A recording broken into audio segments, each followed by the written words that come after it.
What's the D? Definition. Definition. I start with word definition. If there are if anytime I teach something and it's like, okay, well, what did he talk about? I checked out here mentally. There must have been a word that was misunderstood. Make sure you raise your hand when I ask you to ask questions, open for questions. Raise your hand, ask me the question. The word definition is key to studying. My kids' comprehension level in school went way up when I explained to them that if there is one word that they are stuck with, they should not just let it go and continue reading. They should stop and get it defined. You know what? The teachers, when we go to school, they're very impressed with the questions my kids ask. I said, what kind of questions? Oh, they're always asking for the definition of the word. Well, it helps the whole class. So I always try to make sure you got the definitions right. Then the C is for the concept.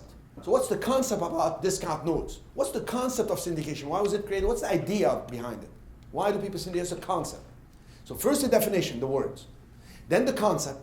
Then the B for the business model. What's the business model? Okay, now that I got the words and what they mean and the whole concept of it, what do I do first? And then second, and then third, and then fourth. Oh, so that's the business model. That's how I make it with notes. Oh, and that's how I make it with syndications. And that's how I make it with flipping residential or commercial.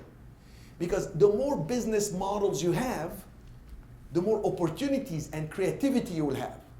To a man with a hammer, everything looks like a nail. But what if I give you a toolbox? Now you got different business models. And A is the action for success. Is now to take action.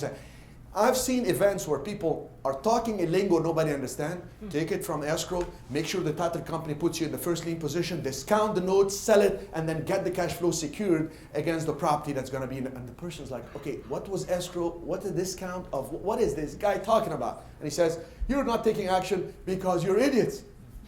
To get their attention on the room because he's tired. Okay, so definition, concept, business model, action. That's how I try to present everything.